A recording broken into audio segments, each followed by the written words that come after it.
The scream tore through the village like thunder rolling across the jungle, stopping every conversation mid-sentence. One moment, the afternoon market buzzed with laughter and the smell of wood smoke drifting between small huts. The next, everyone turned toward the narrow dirt path where a woman stood pointing furiously at me, her voice shaking with outrage. "Call the police," she shouted. "He's dangerous." The words cut through the air so sharply that even the birds scattered from the nearby trees. I froze, confused. Just seconds earlier, I had been helping a local boy pick up spilled baskets after a sudden bump near the crowded stall. The child was fine, smiling even, but now his mother, eyes wide, face burning with anger, was painting a completely different story. Villagers gathered quickly, whispering in low voices. Some looked concerned, others simply watched, waiting to see what would happen next. In a place where everyone knew each other, public accusations carried heavy weight. The woman kept speaking louder, filling the silence with dramatic claims. She said I pushed her child, that I caused chaos, that I was disrespectful to the community. Every new sentence sounded bigger than the one before. I tried to explain, but she raised her voice higher, drowning mine out completely. My heart pounded as I noticed people pulling out phones, recording the scene.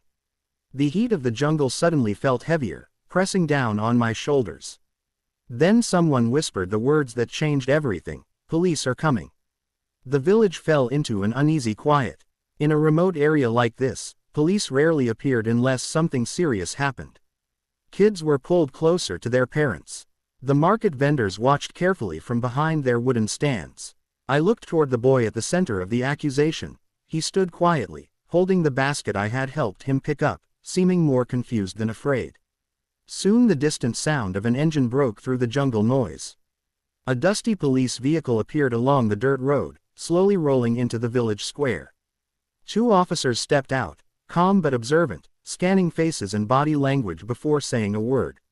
The woman rushed toward them instantly, speaking rapidly, gesturing wildly in my direction. I could see confidence in her stance, as if she believed this would be over within minutes. One officer walked toward me while the other listened to her version of the story. His expression was neutral, professional.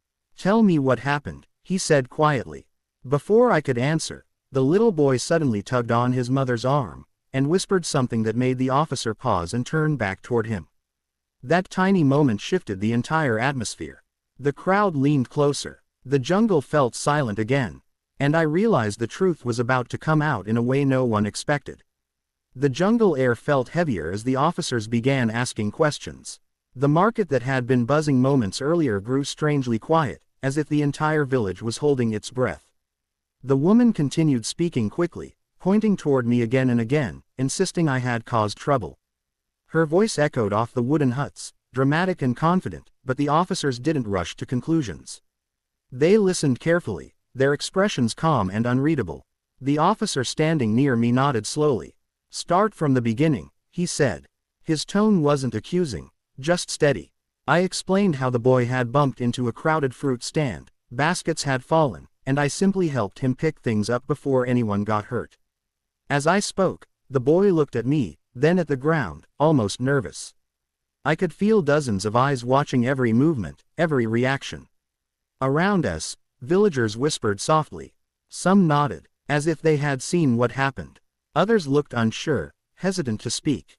In small communities, people often avoid getting involved in conflicts, especially when emotions run high. Still, the tension shifted slightly as the officers started asking the same questions to people nearby. An older shopkeeper stepped forward first. "I saw him helping the boy," he said firmly. Another woman agreed, saying there was no shouting or pushing, only a brief accident. Each new voice chipped away at the dramatic version of events. The woman's expression tightened. She interrupted repeatedly, trying to correct people, but the officers calmly asked her to let everyone speak. Then the little boy surprised everyone. The officer crouched to his level and asked gently, "Are you okay? Can you tell me what happened?" The child hesitated, glancing at his mother before speaking quietly. "He helped me," he said, barely above a whisper. The crowd fell silent. The truth hung in the air like a sudden change in weather. The woman's confidence cracked for just a second. She tried to explain that she had only acted to protect her child, but now her words sounded uncertain.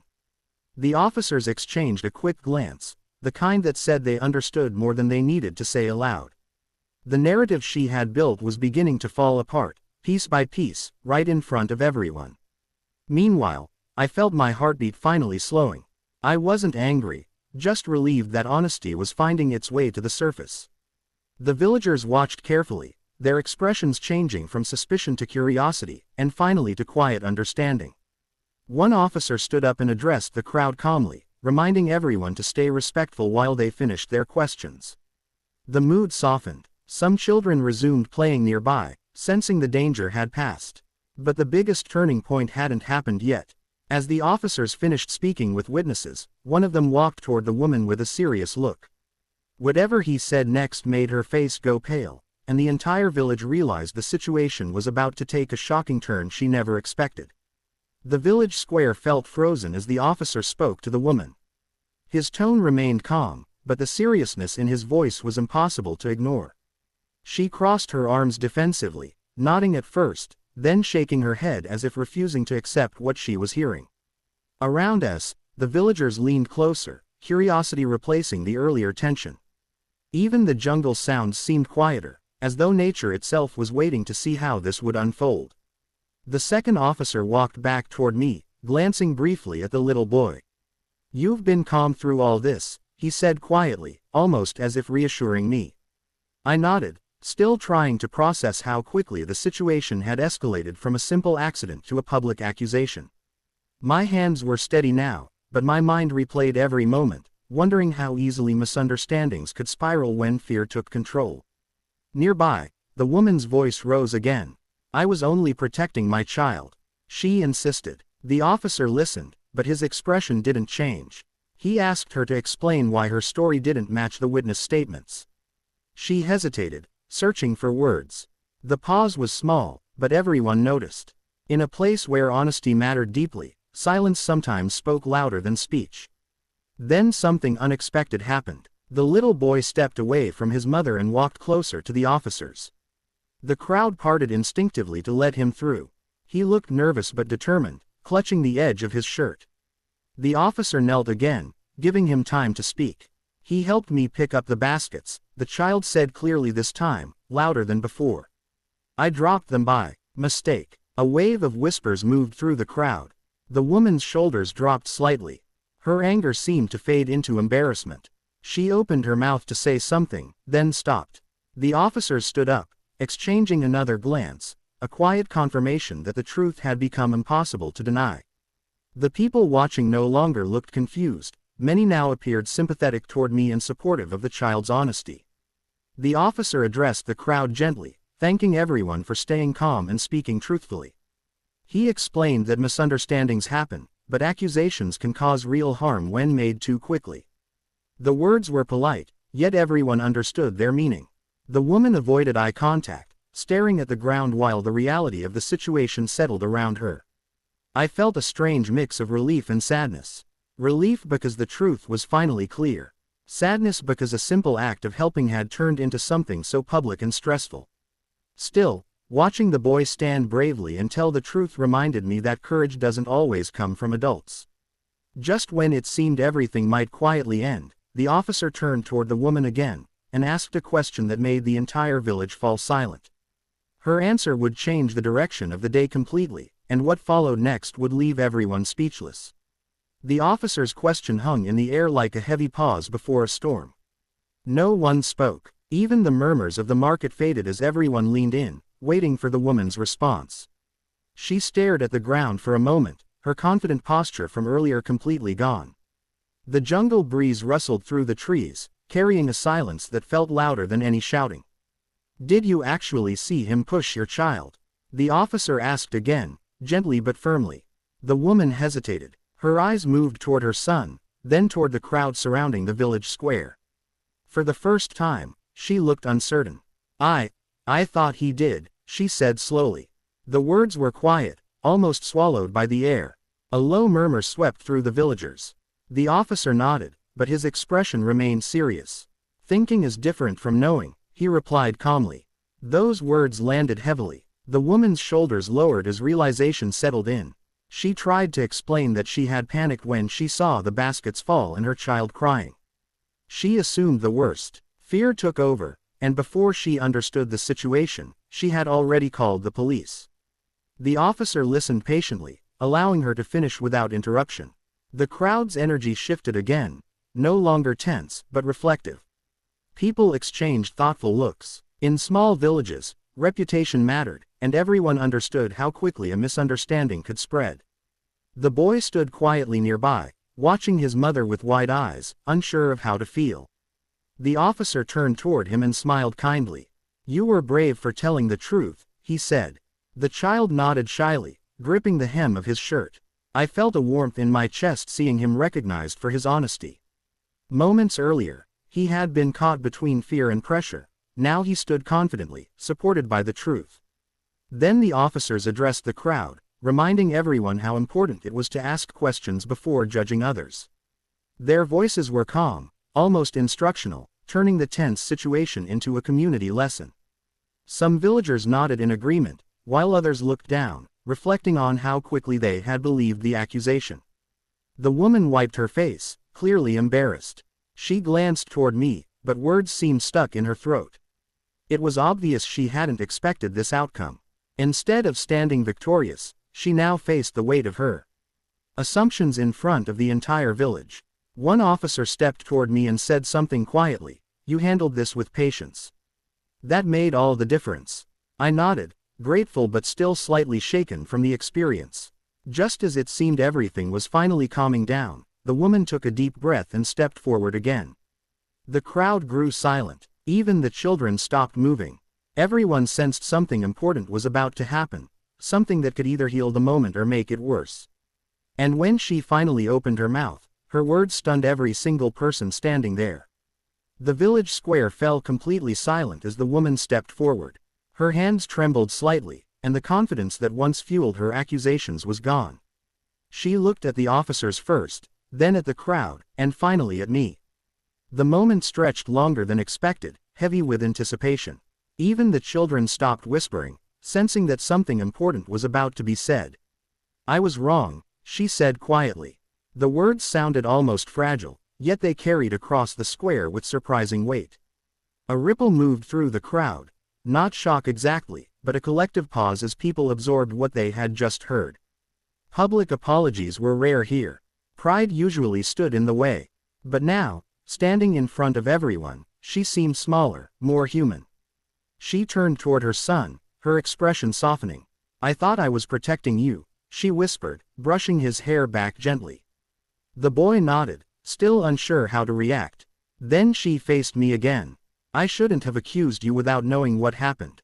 I let fear speak for me." Her voice cracked slightly at the end of the sentence. I could see the officers watching carefully, making sure the situation stayed calm. One of them gave a small approving nod, almost encouraging the honesty unfolding in front of us. The tension that had gripped the village all afternoon began to dissolve like mist under sunlight. The crowd's reaction surprised me. Instead of mocking or judging her, many villagers looked relieved. Some nodded quietly, appreciating the courage it took to admit a mistake publicly. A shopkeeper clapped softly, and soon a few others joined. Not loud applause, but gentle acknowledgement that the moment mattered. I took a breath before responding. "Thank you for saying that," I said. "We all want children to be safe." My words were simple, but they seemed to ease something in her expression. The little boy stepped closer to me and whispered, "Sorry." I smiled and shook my head. "You did nothing wrong." For the first time since the chaos began, the atmosphere felt peaceful again. The officers relaxed, speaking briefly with each other. One turned to the crowd and reminded everyone that misunderstandings happen, but listening and patience are what keep communities strong. The villagers nodded, the lesson settling deeply into the moment. Just as people started returning to their stalls and conversations, the woman surprised everyone again. She asked if her son could thank me properly, and what happened next became the most emotional part of the entire day. The child stepped forward holding a small woven bracelet from one of the market stands. He offered it to me shyly, saying, "For helping me." The gesture was simple, but it struck straight to the heart. The crowd smiled. Some even wiped their eyes. As the sun began to dip behind the jungle trees, it felt like the story had finally reached its ending. But on the walk home, something happened that made me realize the real lesson of the day had just begun. The walk home felt different from the chaos of earlier. The jungle path glowed with soft evening light, and the sounds of birds slowly replaced the noise of the crowd we had just left behind. The woven bracelet the boy gave me rested in my palm, light but meaningful, a quiet reminder of how quickly fear could turn into understanding. I kept replaying the day in my mind. The shouting, the accusations, the silence, and finally the apology that no one expected. Halfway down the path, I heard footsteps behind me. I turned to see the little boy running toward me again, slightly out of breath. His mother followed at a slower pace, her expression calm now, almost peaceful. The boy looked up and said, "Thank you for helping me, even when everyone was angry." His words were simple, but they carried more honesty than anything I had heard all day. I knelt so we were eye level. "You were brave today," I told him. "Telling the truth isn't always easy." He smiled shyly and ran back to his mother. She offered a quiet nod. Not just an apology, but acknowledgement. No more drama, no more tension, just understanding. As they walked away, I realized something important. The real turning point hadn't been the police arriving or the crowd speaking up. It had been the moment people slowed down long enough to listen. In a village surrounded by dense jungle, where stories travel faster than facts, patience had become the strongest voice. When I reached home, I sat outside for a while, watching the evening settle over the trees. I thought about how easily things could have ended differently. One accusation, one misunderstanding, and someone's reputation could have been damaged forever. Yet truth had a way of finding light when people chose calm over anger. The next morning, the village felt normal again. Children ran through the paths, vendors reopened their stalls, and life moved forward as if nothing had happened. But I noticed something subtle. People greeted me with warmer smiles than before. The story had spread, but now it carried a lesson rather than conflict. Later that day, I saw the little boy again, laughing with friends near the market. He waved at me enthusiastically. His mother waved too, a quiet sign that the tension truly was gone. The moment felt simple, and somehow powerful. Looking back, I realized the jungle itself had mirrored the day. Loud and chaotic at first, then still and peaceful once the storm passed. Sometimes truth doesn't shout, it waits patiently for everyone else to quiet down. And that became the real lesson of the story. Fear can start the noise, but honesty brings the silence where understanding finally grows. Some stories end with confrontation. This one ended with connection, and remember that even in the wildest moment, truth has way of standing taller than fire. If you enjoyed the, don't forget to subscribe to Karen Universe, share with your friends, and drop your thoughts in the comments.